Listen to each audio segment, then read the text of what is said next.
Hello and welcome to another week of the Breeders' Cup Betting Challenge Diaries. I'm your host, Peter Thomas Fornatal, in Saratoga Springs for Travers Week. We're going to kick off this week's BCBC Diary show doing what we like to do, which is give credit to the folks who won last weekend. Unfortunately, weather messed with our King's Plate Breeders' Cup qualifier. So that one it was pretty much of a no contest in the end. Unfortunately, Mother Nature had other ideas, but we did have some online qualifiers, including Ilan Cuellar, Ryan Petruniak, Matt Letexier, David Charlton. Those were the four to win their full $10,000 BCBC seats. We also had two partial qualifiers in the form of Stu Cantor and Brian Chenvert.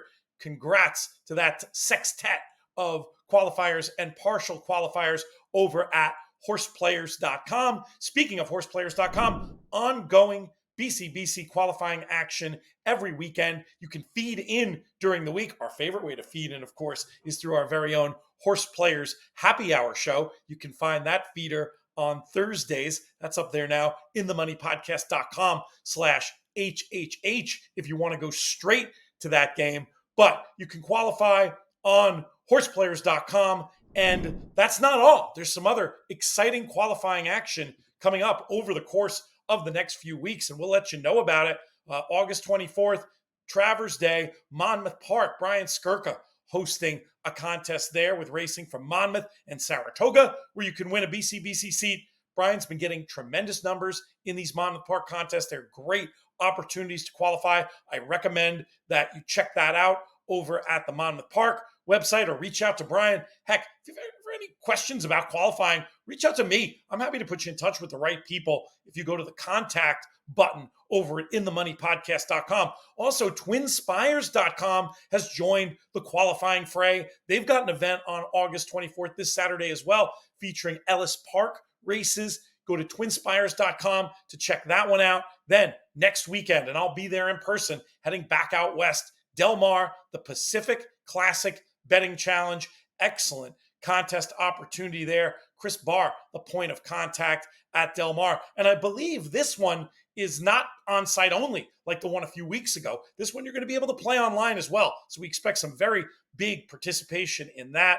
And then following weekend, September 7th, Twinspires back in action once again. And also Kentucky Downs, the biggest contest they've ever run over at Kentucky Downs. This is going to be a very big deal. I'm expecting huge participation on this day with all these big stakes races with giant purses on turf. King of the Turf. You also get a little championship belt. I don't think it's a little championship belt. It's an appropriately sized championship belt, should you get that done, designating the winner as the king, or I suppose queen, of the turf. Make sure to check that one out as well. Kentucky Downs website. Again, any questions about any of these, reach out to me. It's going to be a lot of fun getting to see who punches their ticket for the $10,000 BCBC over the course of the next few weeks. And we'll have some of the winners on here, as we like to do. Speaking of winners, we're going to kick off today's show by bringing in a past Breeders' Cup Betting Challenge champion. We flash back to the year 2020 and bring in now Marshall Gramm. Marshall, how are things, my friend? Things are great, Pete. I am well rested. I've been away from the spa for a couple of weeks, but about to jump on a plane tomorrow and join you for Travers Weekend. Can't wait for it. I'm looking forward to the Monmouth contest and the Ellis Park contest as well. Like to get another Breeders' Cup seat. I love it. We're going to talk about qualifying and your attitudes about that. But the first question I want to ask you, for those that don't know, you're someone who's accomplished a lot in the game. You've been a successful gambler. Your operation that you run with Clay Sanders, 10 Strike Racing. You've won stakes races. You've won owners titles, etc. You've made a deep run getting to the final table at the NHC. But this 2020 Breeders' Cup Betting Challenge win, where for you does that rank among your list of achievements as a horse player? Well, I mean, to me, that's the top experience, top accomplishment in the sport overall. I'm definitely consider myself a handicapper first. I do love being an owner. In some ways, handicapping and horse playing was a precursor to ownership. I mean, I never really thought I'd be able to own horses. By putting together groups of partners, we've been able to pool our money and buy some nice raced horses and participate in the game. I participated in the game a lot of different ways in terms of owning, breeding, but the betting is what I care about, and the betting comes first. And so that 2020 moment is the pinnacle. I want to get back to basically feel that rush again. 2020 was during the pandemic, and so there was limited capacity at Keeneland. I didn't go. I watched from home, and again, a memorable experience, seeing Authentic go to the lead, basically be unchallenged, and improbable make a run and finish second for $167,000 exacta score at a $7,500 exacta, and then just waiting out, seeing the leaderboard come up, being on top, just a great experience, and I want that rush again. And so I can't wait for 2024. I still think about the other BCBCs, maybe mistakes I made and things that really worked out in 2023. So this is a contest that I think about a lot. I'm already thinking about horses that I might want to bet. The one, exciting thing about this weekend and kind of unfortunate about the modern racing game is this is a lot of these horses last starts on the Travers card, and then next week on the Del Mar card. And so this is now, as much as I'm interested in these races, I'm more thinking about, what does this mean for their Breeders' Cup possibilities? And so that's kind of what's exciting about this week and next week. It's unfortunate, right, that everything leads to the Breeders' Cup, but it makes these 2 weekends important, not only for playing in the contest, but for seeing, who are going to be those horses that can win that first weekend in November. You can start handicapping a long way out, right? You mean, obviously you mean this is going to be their last starts before the Breeders' Cup for a lot of these horses. So, obviously there's some key prep weekends coming up, but a lot of trainers these days, the more time between the better. Not great for the better, not great for the racing fan, but we understand why it's developed that way. A couple of follow-ups from what you said. We saw the stretch run there of the 2020 Breeders' Cup Classic, where you hit that big exacta you described.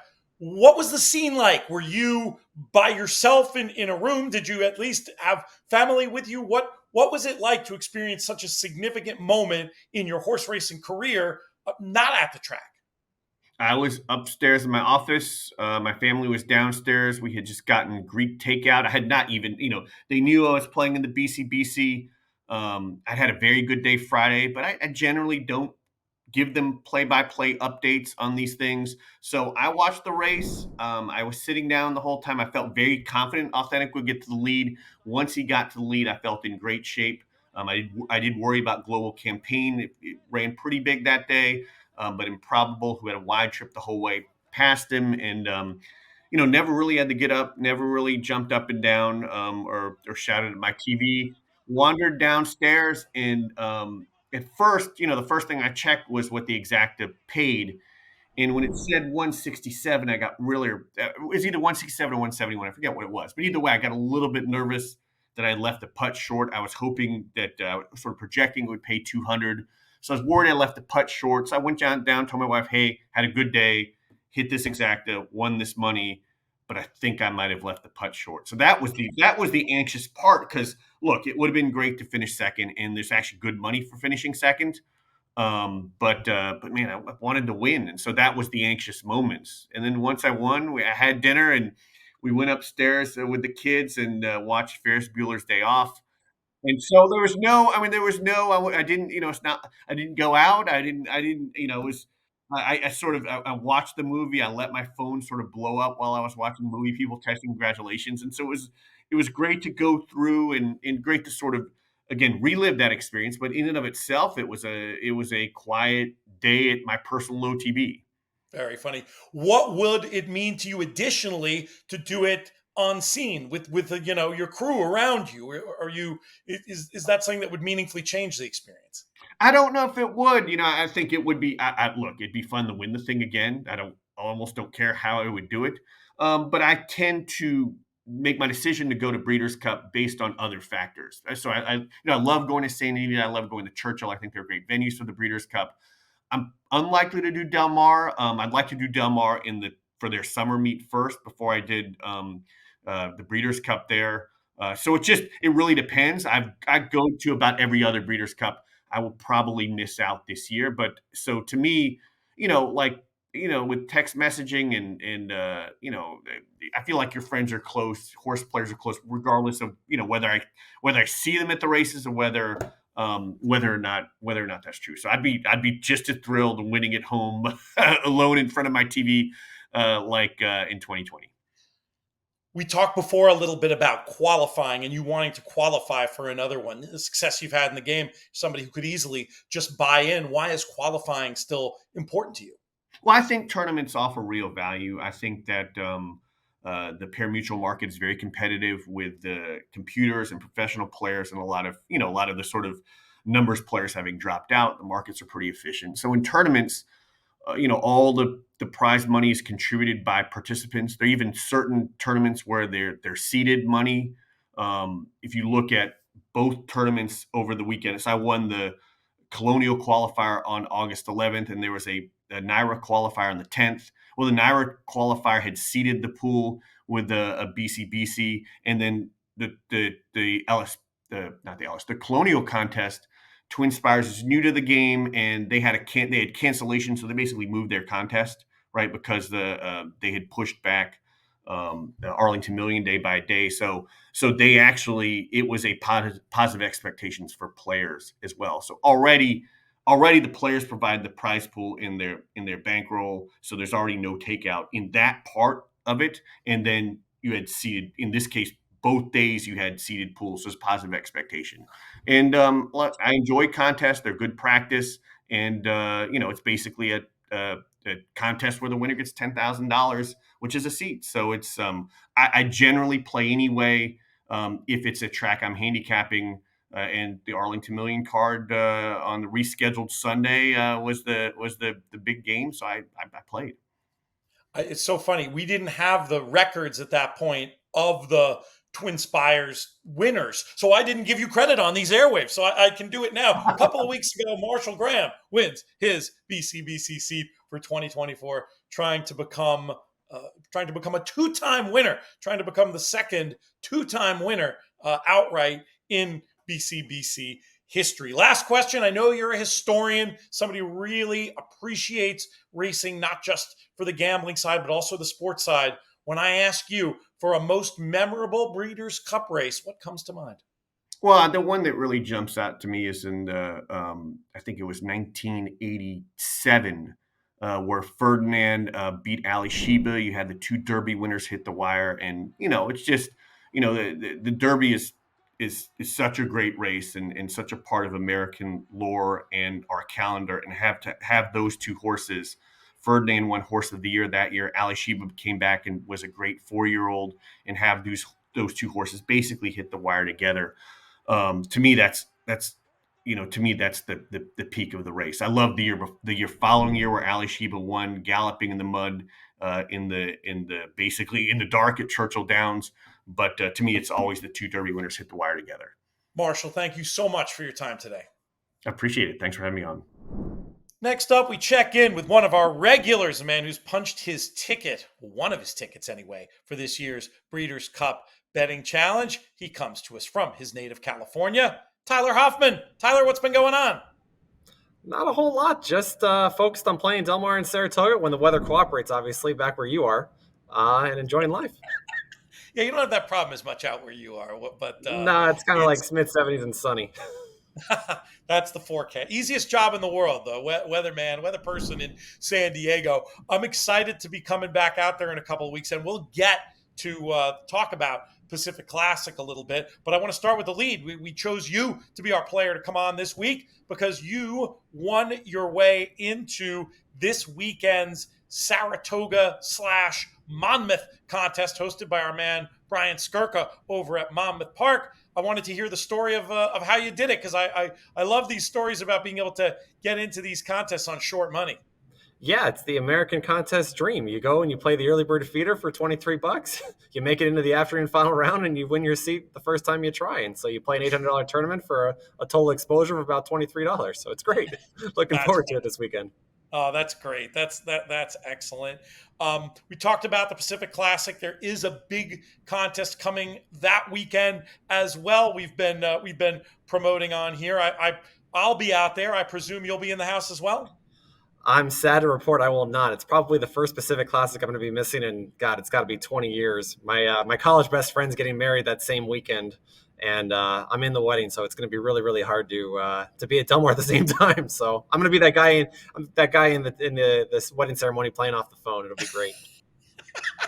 Yeah, it might be. I could definitely see firing in a few bets on the phone from the wedding, but you probably don't want to be contest level invested. You'll find yourself shouting at an inappropriate time. You could get everybody in trouble. But yeah, man, part of this is on you because you could have coached up your friend a little bit better. Don't these people know that they can get married and have children, just not on a Triple Crown Saturday, Breeders' Cup, or during the summer? I mean, there's plenty of other open weekends. I have to admit, I mean, it is. I mean, I've got my own wedding to plan, and I'm already trying to avoid certain race dates and this and that, which my fiance is loving. So I've got enough trouble as it is getting one marriage organized and wedding planned. I didn't have too much input in the best friends one, so I'm happy for him, and yeah, I can't wait to be there for him. That's fair. You'll be drawing live this weekend in that Monmouth Saratoga contest for another Breeders' Cup Betting Challenge entry. How important is it for you to go to an event like the BCBC double barreled? I think it depends on the year. It depends on what your opinions are, how much you like stuff. If you're a fan of, say, something on Friday, which, some years you'll love a horse, one of the 2-year-olds, and other times you won't. So if you do love something, it allows you to be a lot more aggressive on Friday, knowing that you have that second entry to play with come Saturday. If you don't, then you got to be a little bit more conservative with it. So I really don't even know whether it's going to be a pro or a con to have potentially 2 entries. But in my experience, it's always better to have 2 than 1. Yeah, I would think now that you're in this enviable position of having one, in a way, there's your situation compared to certainly compared to somebody like Jackson, who's made some really good decisions and not gotten the outcome so far in qualifying. He's probably starting to feel a little bit of the pressure. The pressure's off for you, and now you can, I would imagine, focus more on just making good decisions, and hopefully the chips fall where you get that second entry before too long. No, that's very, very true. And I haven't had to talk to Jackson about this specifically, but I've been in his position many, many times, and you're trying to figure out how much money is worth spending trying to chase the entry versus just considering buying in at that point, because you're at some point you cross that threshold. For me, it's always been whatever the buy-in is. If it's a $1,000 buy-in, I really don't want to spend more than $1,000 chasing the tournament entry. Once I cross that threshold, I'm kind of already committed at that point. I might as well just buy the entry and stop trying to qualify my way into. Or I decide it's not worth playing because I've already spent my bankroll per se trying to qualify. So it's a tricky dance to do. I'm sure Justin can also talk more about it. I mean, he does a great job qualifying on the cheap and through live money tournaments. So sucks to be them though. I've already got my entry. How's your play generally been at Del Mar? Saw you on Frank Scatoni's seminar over the weekend, giving out at least a couple of winners, I noticed. Have you been able to translate those good opinions to success at the windows? Yeah, it's been a profitable meet over at Del Mar, and it was a lot of fun joining Frank on his show, and we were able to give out 2 winners from 3 bets, and all of that worked well. In a typical horse player fashion, of course, I can't connect the pick 5 despite having 2 A horses win. So, you can always be up more money, but it's a great time of year to be playing the horses. This is what we live for. We love the summer at Saratoga and Del Mar, and it's a perfect segue into the fall for Breeders' Cup. Fantastic stuff, Tyler.